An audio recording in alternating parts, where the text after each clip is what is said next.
Hello everyone, hope you are doing well. In this video, I'm going to teach you some vocabularies and some general questions about the airport. So when you arrive in an airport, you have to know some vocabularies and some general questions, or you'll get into trouble. So stay with me to the end of the video. Okay guys, we're at the airport and don't forget to subscribe me. خب دوستان، در فرودگاه هستیم و یک سری کلمات که خیلی مهمن باید اینها رو یاد بگیریم، وگرنه بعدها با توی دردسر میفتیم یا با مشکل مواجه میشیم. پس بریم یادشون بگیریم. از این قسمت شروع میکنیم. ترمینال هستش، همون ساختمونی هستش که شما قبل از که پرواز بکنید در واقع همون سالن انتظار و شامل یک سری فعالیت‌هایی که باید انجام بشه که قبل از که شما پرواز رو داشته باشید. ایرلاین ترمینال همون سالنی هستش که خدمتتون عرض کردم. این قسمت نوشته هامینگبرد ایر اسم شرکت هواپیماییشون هستش، به خاطر در واقع سرعت بالای اون پرنده که هستش موقع مکث‌خوار اسمش هامینگبرده. اسم اون پرنده رو روی شرکتشون گذاشتن به خاطر سرعت بالای هواپیماشون، مثل شرکت‌های هواپیمایی کیش ایر، هوما ایر که در ایران هستش. خب بریم کلمات رو یاد بگیریم. Number 1 اسکای کپ همون باربر هستش. سعی می‌کنم دفینیشن‌های به انگلیسی هم بدم که در حین این توضیحات باز کلمات بیشتری یاد بگیریم.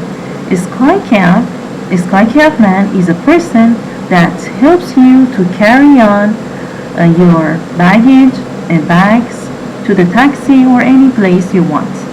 پس فردی هستش که کمکتون میکنه چمدان هاتون رو به سمت تاکسی یا هر قسمتی از فرودگاه جا به جا کنید.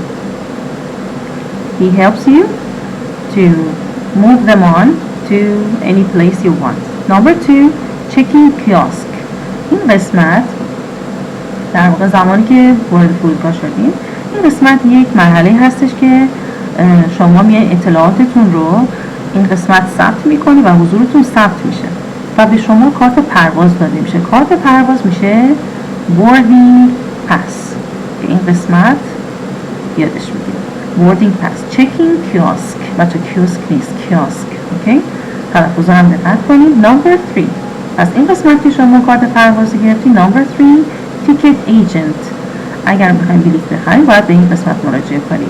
ticket، بلیط، agent در واقع همون فردی هستش که بلیط میفروشه. number 4 screening area این قسمت هستش که در واقع فرد پشت مانیتور نشسته و اون محتویات چمدان‌های شما رو با اشعه بررسی میکنه که چیز غیر قانونی حمل نکرده باشین و خود فرد میگن TSA agent یا TSA security or security screener یا بهش میگن security screener. TSA کوتاه شده مخفف 3 تا کلمه است. transportation یعنی حمل و نقل، security امنیت و امنیتی و administration یعنی بخش اجرایی امنیتی حمل و نقل. Okay, so we call him security screener or TSA agent. He monitors and checks in the inside of your baggage. خب پس محتویات رو ایشون چک میکنن. number 4 number 5 and number 6 this one is called a bin. اچه این سطحی نیستش ولی خب بهش میگن بین و در واقع پس که وسایل شما چک شد شما توی این میتونه قرار بدین و جا به جاشون کنید. okay, let's go on. okay, این قسمت بچه یک سری تصاویر داده A to L که در واقع اومده فرایندی که شما طی می‌کنید باید انجام بشه، کارهایی که باید انجام بشه و سوار هواپیما بشین رو برای شما توضیح داده. چکین electronically همون قسمتی هستش که در قسمت قبل توضیح دادم. You check in and actually you confirm your personal information and you get a boarding pass. Okay, it's like an ATM. So the first phase, the first step is this one. Okay, پس قسمتی هستش که باید انجام بشه و به شما کارت پرواز میده. Check your bags. این قسمت پس از اینکه این کار انجام شد در واقع شما کیف هاتون و اون چمدان هاتون چک میشه، بررسی میشه. Show your boarding pass. اون کارت پروازتون رو باید نشون بدین. NID مخفف identification یعنی همون کارت شناسایی هستش. After that go through security. قسمتی هستش که شما میرین و چک میشین که به خودتون حالا مثلا بعضی بمب به خودشون وصل نکرده باشن یا چیزای غیر قانونی هم نکرده باشن. So she's a security officer. Yes. After that board the plane. پس این قسمت که طی شد شما سوار هواپیما میشین. board اینجا معنی سوار شدن. board the plane. find your seat. مکانتون رو پیدا کنید. find your seat یعنی محل نشستن. طبق اون در واقع کارت پروازی که داریم محل نشستنتون رو پیدا کنید. stow your carry-on bag. stow یعنی جا دادن. carry-on bag همون کیف دستیتون هستش. پس چمدان ها رو میتونید شما با خود هم کنید توی در واقع هواپیما ولی کیفای دستیتون رو که میتونید این قسمت جا بدید. پس جا دادن میشه stow your carry-on bag. خب پس از که نشستیم after that you have to fasten your seat belt. okay fasten یعنی بستن. seat belt همون کمربند هستش.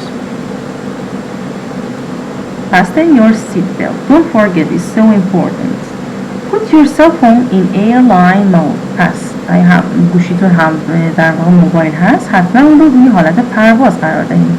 put قرار بدید your cell phone در واقع موبایلتون رو in airplane mode حالت پرواز،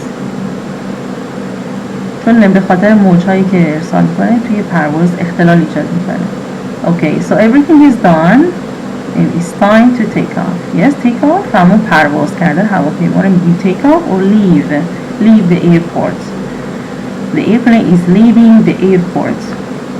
و فرود آمدن پس اینکه مسیر طی شد هواپیما فرود وقتی میخواد فرود بیاد این فرود آمدن رو میگیم land یا رسیدن arrive in the airport. and the last step you go and get your baggage.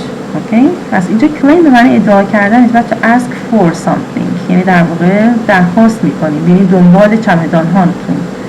claim یعنی در واقع میریم و چمدان هاتون رو تحویل میگیریم. claim your baggage. بچه baggage جزو این در واقع اسامی غیر قابل شمارشه و اسم نمیگیره baggage.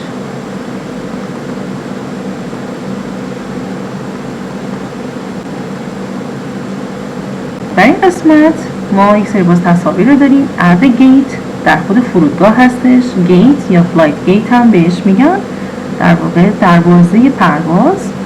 on the airplane تو خود در واقع خود محوطه داخل هواپیماست. it's the inside in an airplane. و customs که در واقع گمرک هستش. okay number 7 arrival and departure monitors. یک سری مانیتور ها هستن. these are arrival and departure monitors show you the time and the destinations okay and places. so این قسمت در واقع مانیتورهایی هستش که به شما مقصدها و در واقع تایم پرواز رو دقیقا نشون میده.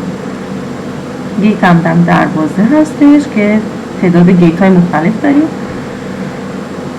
شماره بندی شدن. number 8 is gate قسمت هستش. number 9 پس در قسمتی هستش که شما رو به سمت boarding area هدایت میکنه که خارج از این قسمت ترمینال هستش.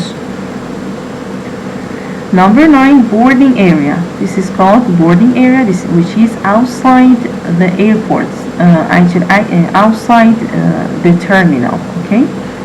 و قسمتی هستش که شما سوار هواپیما میشید. Number 10 is cockpit. Cockpit is the pilot's room.